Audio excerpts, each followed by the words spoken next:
we find cures for cancer by virtue of this technology. And we can eradicate diseases in ways that we can't imagine now.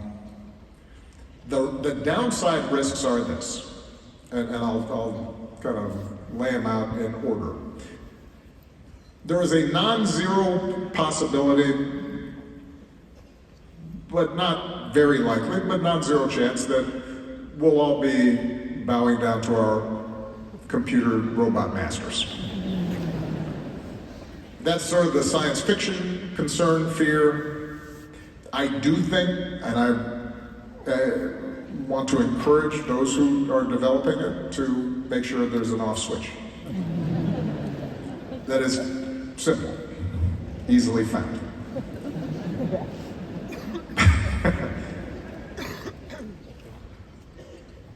But I will say there is a non-zero risk of that. That's how powerful these technologies could be.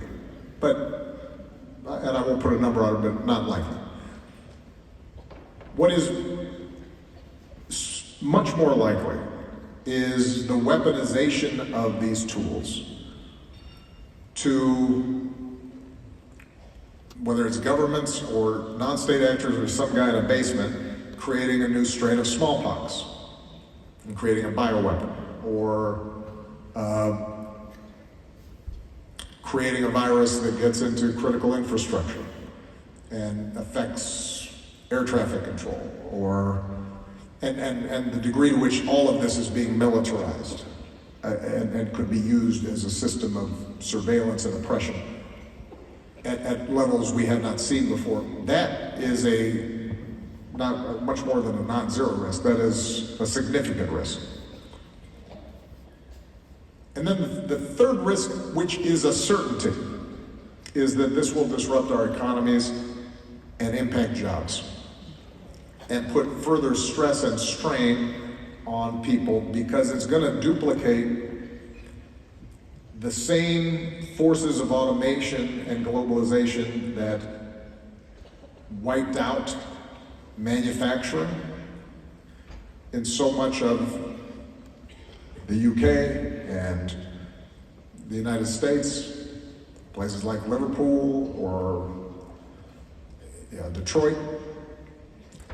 All that is now going to happen to white-collar jobs, because the concept's very simple. Anything that is repeatable, anything that is predictable, these models at some point fairly quickly, and it's already true now with things like coding, they can do them better, and they don't need sleep, and they don't need mental health days. They don't go on vacation. And so it's going to affect, it's going to exacerbate that whole issue of winner-take-all economy, because if you are the very best, there will still be a market for that. There's an aspect of human creativity that it can't completely replicate, because human creativity involves, it's almost like a mutation, right? It's the quirk, it's Bob Dylan's voice. It's a certain Picasso stroke that it can't be duplicated. But most of us don't operate at that level. Most, even fairly skilled white-collar jobs, are average. I mean, we're average, and we've got to do an average job. And a lot of those jobs are going to be taken. And what that means is that